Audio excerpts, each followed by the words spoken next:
लोकसभा झाली, विधानसभा झाली, आता स्थानिक स्वराज्य निवडणुकांचे बिगुल वाजलेलं असून या दरम्यान धनुष्यबाण कोणाचं हा खऱ्या अर्थानं प्रश्न अजूनही मार्गी लागलेला नव्हता, पण आता लवकरच हा प्रश्न मार्गी लागणार असून सुप्रीम कोर्टाच्या माध्यमातून धनुष्यबाण नेमकं कुणाचं असणार आहे।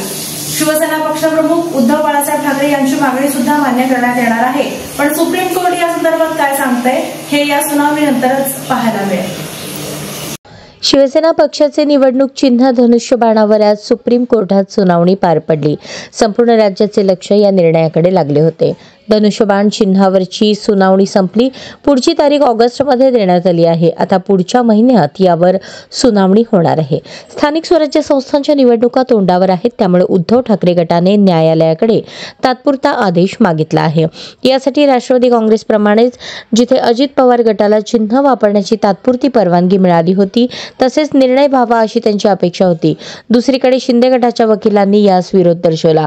लोकसभा आणि विधानसभा निवडणुका आधीच शिंदे गट शिवसेना नाव आणि धनुष्यबाण चिन्हाखाली लढल्या असून न्यायालयाने यापूर्वी ठाकरे यांची अशीच मागणी फेटाळली होती, असा युक्तिवाद त्यांनी केला।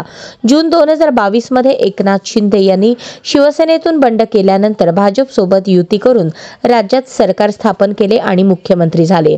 त्यानंतर त्यांनी शिवसेनेवर आपला दावा सादर केला। 16 फेब्रुवारी 2023 रोजी निवडणूक आयोगाने शिंदे गटाला खरी शिवसेना म्हणून मान्यता दिली आणि धनुष्यबाण चिन्ह देखील दिले। या निर्णयाला उद्धव ठाकरे यांनी सुप्रीम कोर्टात आव्हान दिले आहे। न्यायमूर्ती सूर्यकांत आणि बागची यांच्या खंडपीठाने मुख्य याचिकेवर सुनावणी करणे योग्य राहील असे सांगत ऑगस्टमध्ये यावर सुनावणी घेऊ असे सांगितले। आता या प्रकरणाची सुनावणी ऑगस्टमध्ये होणार आहे, त्यामुळे महानगरपालिका निवडणुकीआधी धनुष्यबाण कोणाच्या हातात जाणार हे कळणार आहे।